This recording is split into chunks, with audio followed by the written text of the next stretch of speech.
Yeah. Mr. Mattijs ten Brink, you're Chief Executive Officer of Transavia, our national airline here in the Netherlands. Can you tell us why are you speaking at a management and IT conference? I think the main reason is that the organization asked me to do so because they listened to a interview I did for the Dutch radio, business radio, about Transavia and how to avoid fear in our passengers, because that's stopping them from having a good experience. And clearly there is a relation between avoiding fear in your passengers and building digital trust, because some of the basics are the same. Second, I always say to my own people, we're no longer an airline, we're a technology company which happens to have a few aircraft. Can you tell us what is the similarity between digital and non-digital security? I think the similarity is it's all about trust. Either trust from the regulators or it's trust from your customers. It's all about the same thing. For me, in this world, you cannot say this is non-digital and that's digital. It's all social and digital at the same time. But trust in airlines is much bigger than trust in digital services, or not? No, I don't think you can say that anymore, because an airline, again, is a high-tech company. The way aircrafts are designed these days, it's all about IT, it's all about digital. So if you don't trust digitals, you should not trust airlines. So you say I'm a technical company, I'm an IT company. What is the difference then between you as a challenger and your parent company like KLM Air France? No, I think the traditional airlines normally take their fleet as sort of the starting point of all discussions. We take the consumer, the customer, as a starting point, and the fleet follows later. And the consumer is not so much interested about an aircraft. It's about the experience. It's about a seamless travel organization together with all the partners involved in the whole chain of traveling, being hotels, being taxis, being buses, being trains, being airlines.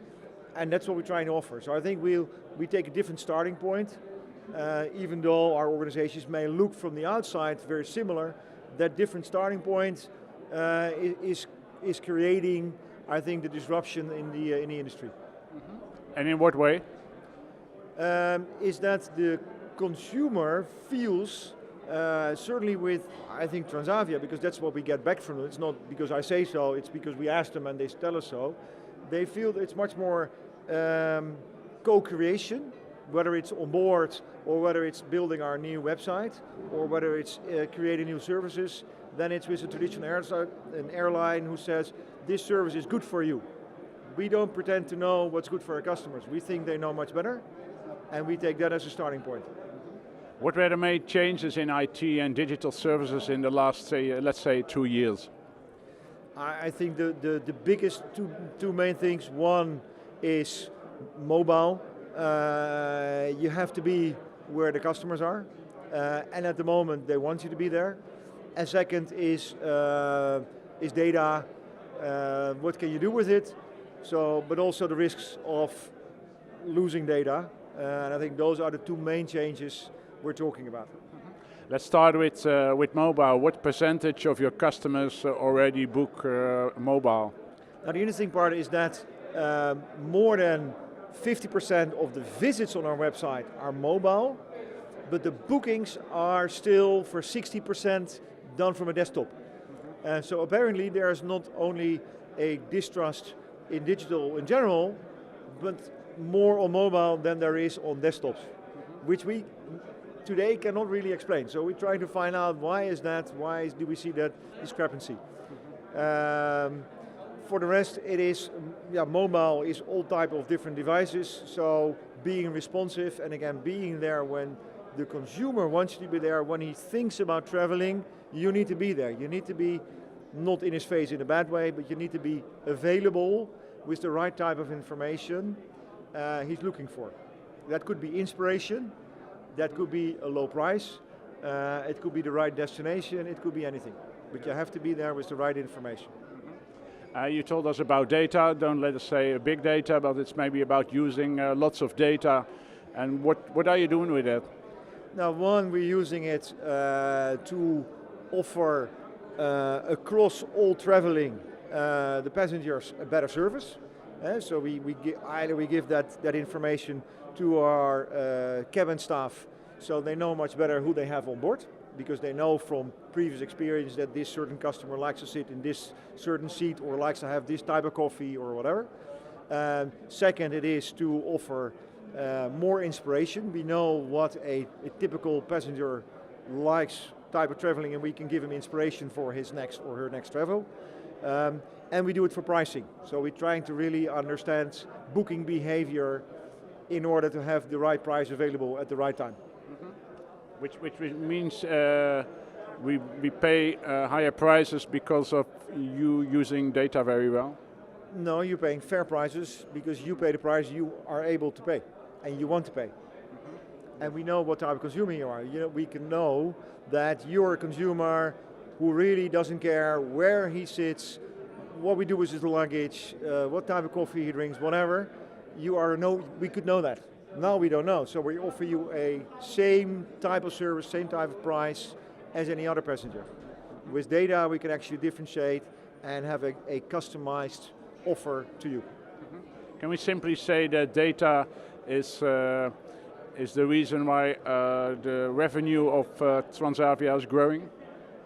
It's not the reason, it's one of the reasons, and I think in all fairness we're just starting. We're certainly not a front runner in this whole game of data. Today I think it is the experience and the friendliness of our staff which is actually more apparent as the growth driver than data at this moment. Okay. Happy to hear that. What changes do you expect in the forthcoming 2 years within your airline and in the service of your airline? I think more and more the digital experience will be connected to the physical experience, and we will use, let's say, the opportunities that digital offers us to again increase the service levels towards our customers and to make it more human. And there are many ways we can do that. It's either in avoiding fear, which with certain devices which are available, virtual reality for instance, where you can create a much more transparent environment for a passenger to avoid fear. So those kind of things we will all do. Second, we will further invite our consumers to co-create. And again, also with the way digitalization is developing, we can do that much more. Today we did our website with sort of a button you could press and you could give commands. I think that's only a very brutal way to do that, or basic way, but there are much more ways you can now build communities and co-create together with your passengers. Our last question, how are you going to connect the digital experience and the physical experience? In what ways? I think it's all about the people. It's you always have to, let's say, show your face, stay human. Don't just show a number, show a face, give a name. Never sign on a website with the management or the Transavia team. Give a name, give a face, and stay available also in person.